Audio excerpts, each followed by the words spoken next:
Them, Egypt and Uganda. Egypt winning by a lone goal.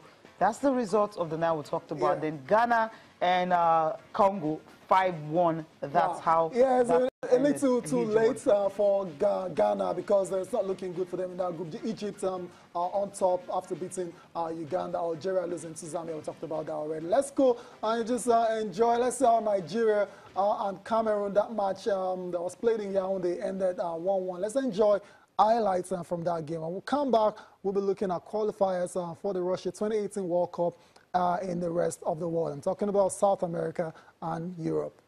Zambua and Greece. Here he is, back up on the visitors. Thought we had a quick counter-attack happening there, not the case.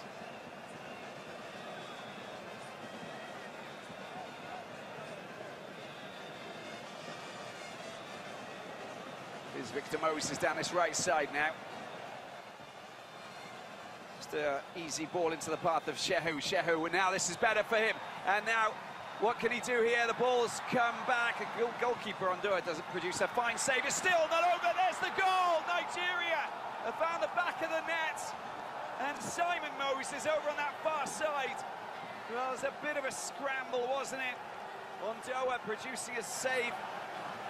And that was the clearance, but it wasn't over. There was a shot coming in, but what a fine strike there from Simon Moses, the Ghent player. Great work from Igalo. Such a dangerous player, but Moses, the other Moses, they'll take a quick corner over the far post, an opportunity. Abubakar's header does not come back far enough for a teammate, and a chance for a little chip over into the penalty box. Oh, there's a collision with the goalkeeper, and that's going to be a penalty for Cameroon.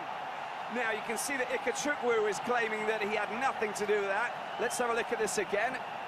Well, it was a 50-50 challenge there between Arno Djoum.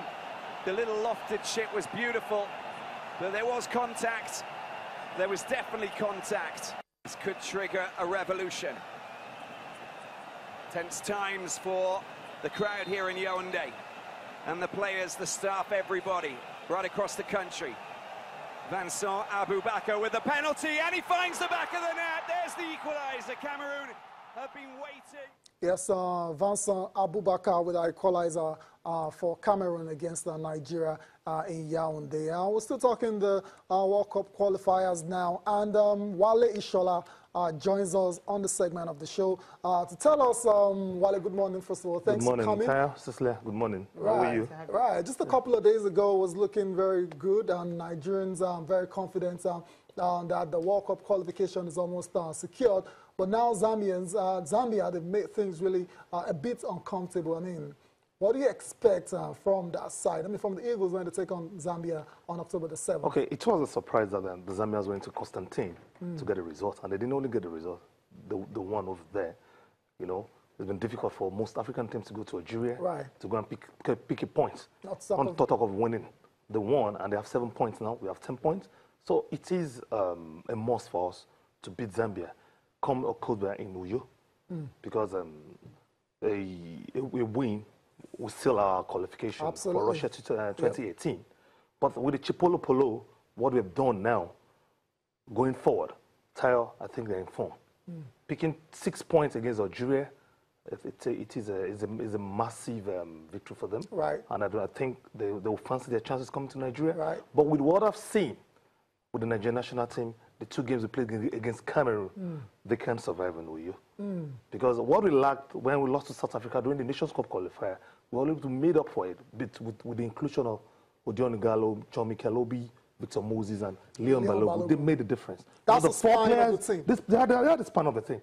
Now, the physical and the power play of Odion Igalo will give most defense a run for their money. Right. While the gal, elegance and composure, calmness of Mikel, vision, distributable verb from the midfield has really steadied the ship of the Super Eagles. While the rapid runs of Victor Moses from the wings has been awesome. While Leon Balogun has brought solidity into our defense. You know, I do talk about that. The major department and the national team is our defense line. Right. But with the inclusion of Leon Balogun, Cecilia, if you have noticed, we've become solid, and hardly we could concede goals, and we are not being jittery, and the way he tackles, the way he composes the defense, and that has made his partner, William Trust-Ekong, to raise his game. So what I think we should do now is that we should sustain the momentum. We're on the good path. So not only at the World Cup, at the World Cup qualification, we should take that momentum to the Nations Cup qualifier so that Super Eagles will continue to make Nigerians happy. Though as I'm happy, the euphoria surrounding the victory against Cameroon has not subsided. So I'm still happy now. So I think the momentum should be sustained so that we go onward and continue to win our matches.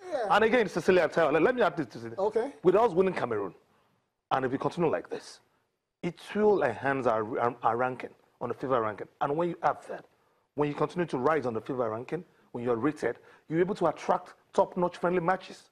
It will affect your national team because when you play top-notch opposition, it affects the quality of your game. You're able to test your mettle against top European nations, South American nations. So by the time you come to Africa, or by the time you get ready for the World Cup, I think... you're talking of the World Cup already. I mean, yes, we will qualify. We will qualify. We will qualify. We will qualify. We will qualify. I like your optimism. You know, we were skeptical before we played Cameroon. You understand? Yeah. But the way the boys took Cameroon to cleaners, I don't know, I was taken, I was surprised. You were pleasantly surprised. I was surprised because the play for themselves, the run after the ball, the tackled, the withdrew when they needed to do so, and it was an awesome performance. Okay. All right, Nigerians are not the only ones celebrating in Syria. Of course, jubilation and all that. They could just qualify for the World Cup. They're in the playoffs, right? Syria. Yes. Wow. I needed to bring that in because sometimes, you know, there's some things that just happen. You know that the country, we understand the war level and everything that is happening, but then football is a unification factor. You know, it can actually unite warrior faction and everybody just putting the shit down. This moment, and no one is thinking of at war. all. Everyone is celebrating and jubilating. That was a last-minute equalizer against Iran. Iran, arguably the best side in that part of the world. They're already in Russia. Yeah, they're already qualified. And for them to get a draw, I mean, Syria going to the World Cup, that would be incredible. That's the power of football. You understand? It is a tonic to take away the stress and the pains of the war from these people. Now, they're now rallying on themselves, knowing that the national team can bring succor and happiness to them. Okay. And it is good for them. And hopefully they will be at the World Cup. Hopefully. And, you know, the sympathy will not only go with them to the World Cup, because all over the world, okay, these people, they've been depleted because of war, there are pains, there are scars on them. They will have there support at the World Cup, and let's have the party for Syria at the World Cup. I wish they'll be at the World Cup in 2008. We'll go for a break now. We'll come back, look at the papers.